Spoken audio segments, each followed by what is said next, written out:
Hey, hello again. It's been a while. I didn't intend for it to be so long, but it has been. This is Yarn Equals Joy. I am Rachel, and here's where you can find me. I'm Rachely on Ravelry and Rachely Book Girl on Instagram, and this is the 25th episode. And today is March 21st, 2021, and I am filming from Houston, Texas at the very end of my spring break from school.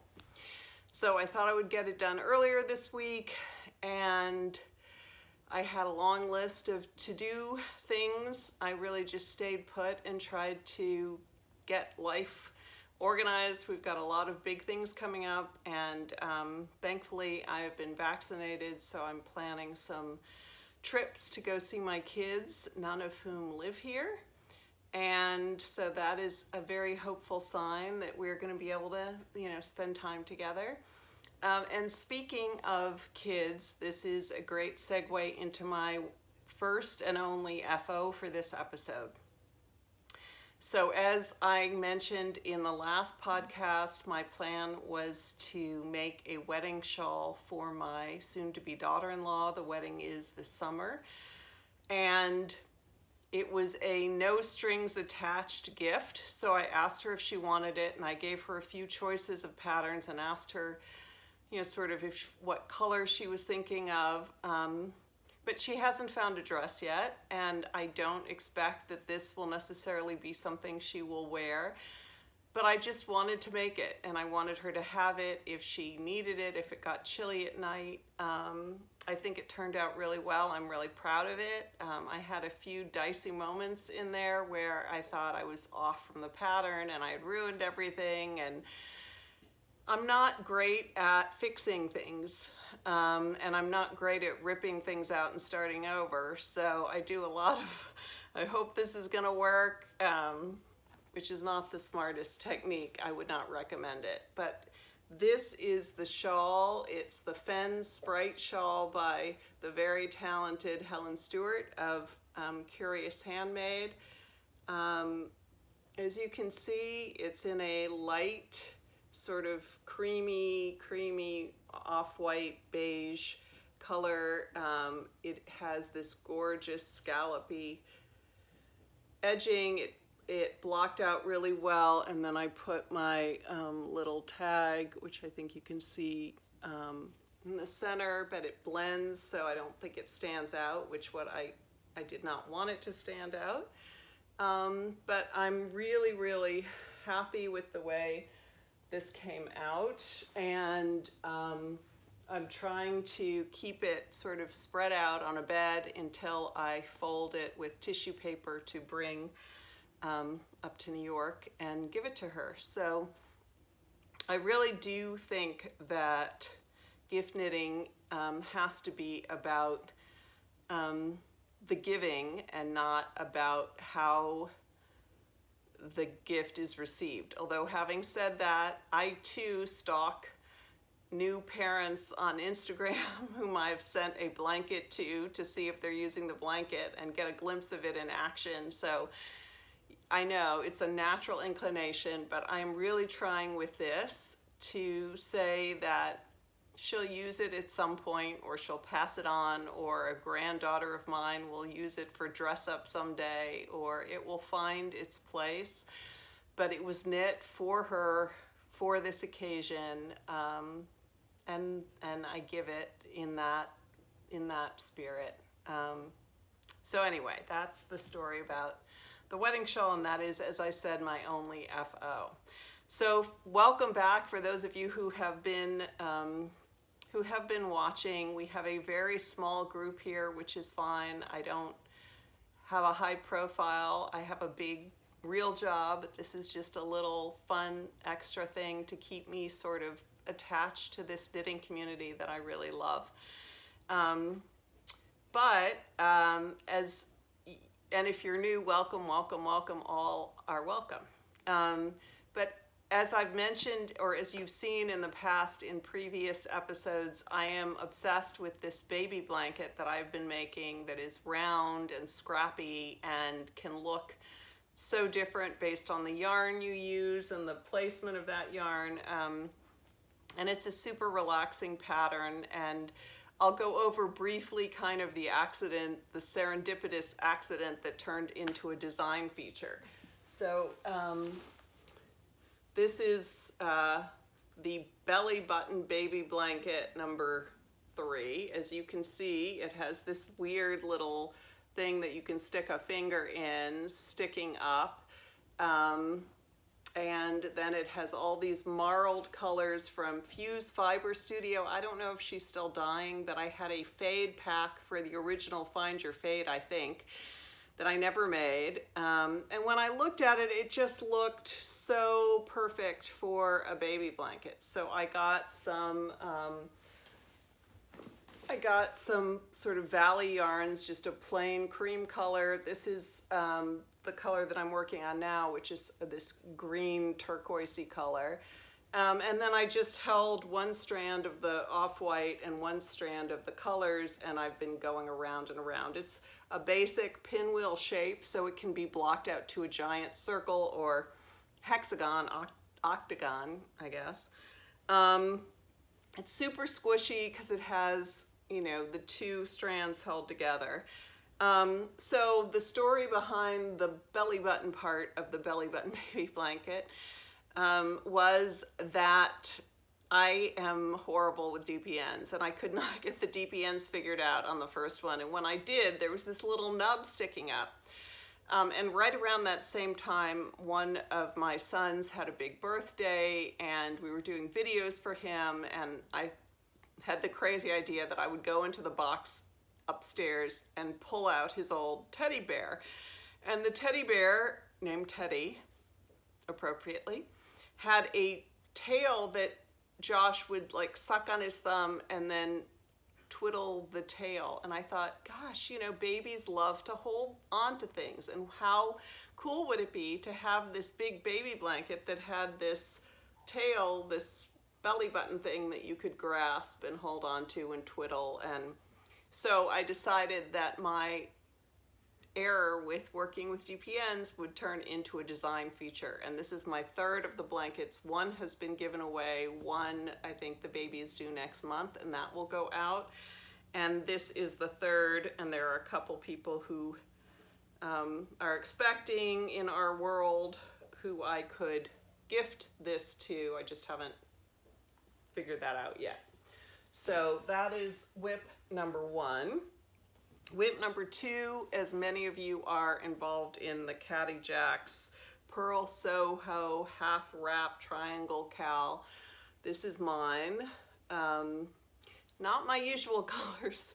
I think there were so many people who were doing colors that I thought I would want, like, kind of this deep rhubarb pink with a light pink, and I don't know, I just thought I want to do something really different. And I have a really funny story, which I'm not going to go into right now, but of my teen years when I was wearing yellow and got this great compliment, and I was super shy, and believe it or not, all these decades later, that has stayed with me. So yellow is always a color that is sort of close to my heart, and it just seemed so happy and cheerful, and I thought, these are colors I want to wrap myself up in. I can imagine this as my travel shawl, so I can imagine it going into a big carry-on and using it in a plane or an airport that gets cold, or when I want to take a nap or wrap myself up and feel. It is, many people have said that it's a giant hug, and it is. I cannot talk about how squishy this linen quill yarn from Pearl Soho is, and actually I have bought quite a few sets for others. Maybe I'll end up giving this one away, although I don't think I will, but I have lots and lots and lots of other colors picked out that I can do. It's a really fun knit. I will say that it took me a while to get into it because, at the same time I was doing one of the belly button baby blankets, and they were so much fun playing with color and deciding which color to go next. And that is, you know, if you haven't been here before, that is really my thing. I love playing with color and designing through color. I like simple patterns that allow me to sort of experiment and play with color because I have a really busy life and job, and it's fun to just have something that's a little bit easy or calm at night when I come home. So when I started the half triangle wrap, I always get the things mixed up, it was boring, like all that blue, and I thought, oh my god, I'm never gonna get to the yellow and I'm not enjoying this. And it took me a while to really get into it, and then by the time the blue was almost done, I was excited to start with the yellow. And then with the yellow now, I can see that the end is in sight. I'm not in a rush, but it will be fun to have for some of the travels this summer, hopefully. So, and then I will probably put another one on the needles because it is the perfect thing for me to have. So that's really neat. I'm just gonna throw the shawl out a little bit because I don't want it to get wrinkled after all the careful blocking. And then the third pattern is a pattern that you've probably seen other places. It's really pretty. It's by Natasha Hornsby. Moonstruck Knits is her design name. And it's the Antha shawl. There's the picture. I don't know if you can see it. I've just started it. I'm also using Pearl Soho and linen quill, and at this gauge, it doesn't feel as squishy yet. I don't know, or with this pattern, which is, you know, very textured, it doesn't have the same feel, and it does feel a little more sort of rustic, but I love the way the colors are playing together. I'm not a navy person usually, but I just loved this sort of denim-y, I think it may even be called denim. Let's see what the colors are called. It's peony pink is the light pink, rhubarb pink is that dark pink, and then it's called dark denim. So yeah, I think it's gonna be, you know, once you get those big flowers, I think it's going to be very graphic. And I love Marimekko. I don't know if anybody remembers the Marimekko prints, but these very graphic sort of patterns always speak to me, especially in bright colors. So that is that. So those are the three main whips that I'm working on, although there are some others that I've been trying to pull out of the darkness of being stuck in project bags forever. And when I pull them out, I sort of realize why. I'm not in love with them, and some of them I really just want the end result, and so I'm trying to make myself slog through. And others I already know will probably be a gift for someone, and I'm so close that I just like, why can't I just finish it and then block it? It'll probably look better when it's blocked, and then I can use it as a gift, give it away. Okay, so there are a couple other projects, but I need to grab them. They're right here. I'll be right back.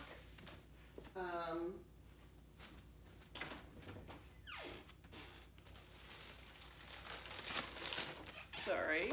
These are not knitted projects, as you will see, but I did a little sewing this week because it was a fun day, fun week to have some sewing time. And these are a set of coasters. I think you can see they have all sorts of inspirational sayings on them, and they're just simple quilted coasters. There's 6 in the set, but I'm going to bring it to my son when I go visit, and I think he will love that.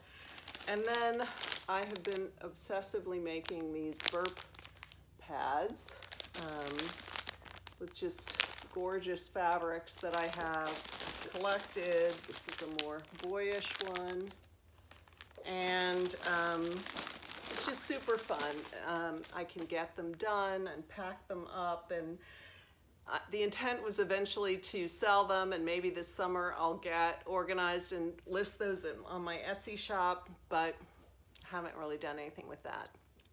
But I have found lots of babies to give them to, and so I've been doing that.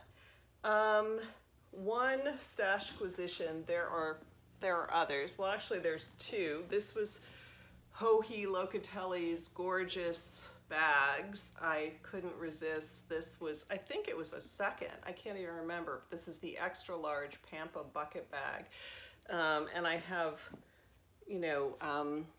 the half wrap triangle cal and yarn and everything in there, but it could certainly hold like twice that. It's huge. And then gorgeous, amazing Dag, who has Zia wools and lives in New Mexico, posted this a while back. This is her lovely tag. This is her Roadrunner base in the one-of-a-kind Lucky Dog.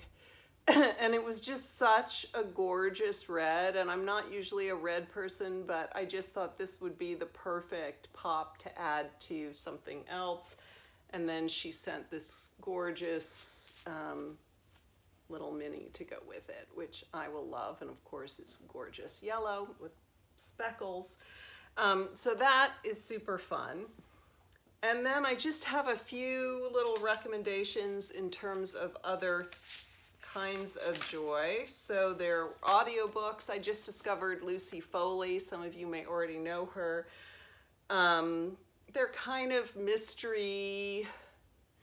murder mysteries set in like Ireland or Scotland. I've been listening to them on audiobooks, and they are incredibly well done, like little plays. Different characters are read by different actors, and you really get the sense that you are being fully entertained by the whole thing. The characters are super interesting, and there's all this backstory that is revealed.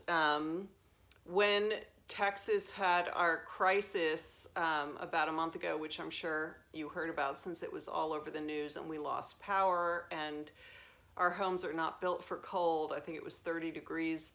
We eventually bailed and went to a sister of mine who has a generator. But yeah, it was miserable. And I had a fully charged iPad, and I was hiding under the covers of the bed with the dog on top, just listening to The Guest List by Lucy Foley. And it was the only thing that got my mind off how freezing and crazy it was to have no power and no heat. And then I'm now listening to The Hunting Party, also by Lucy Foley, also on audiobook, and super fun.